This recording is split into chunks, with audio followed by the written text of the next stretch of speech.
In this video we're adding a mains power supply to your doorbell. We'll look at connecting up old and then new power cables. The cables will come through the back of the back plate. Screw in the 2 small screws and wrap the wires round the screws, making sure the screws don't go all the way through and touch the wall.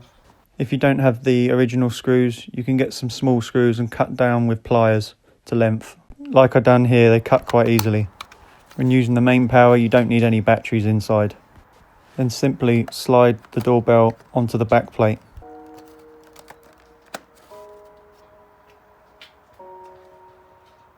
Screw up the Allen key from below so the doorbell cannot be removed. This is what it looked like with main power connected.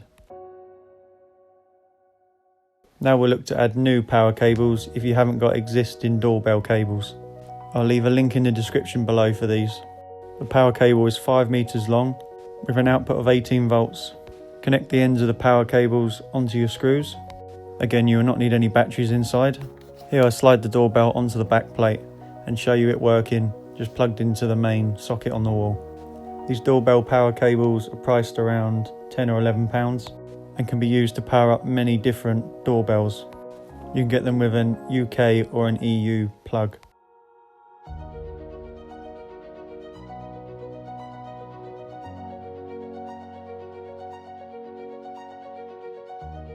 The doorbell will also power up using a micro USB cable as shown here.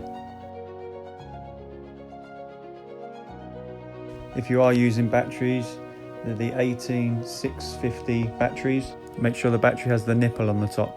If you're looking for extra security, maybe think about having another camera pointing at the doorbell camera. This could be a dummy camera or a real camera as a deterrent to stop the doorbell camera being taken. There's also cages available to protect your cameras if you're worried your camera will be taken. There's also CCTV camera stickers and beware of dog stickers to be used as a deterrent. Thanks for watching and subscribe for more.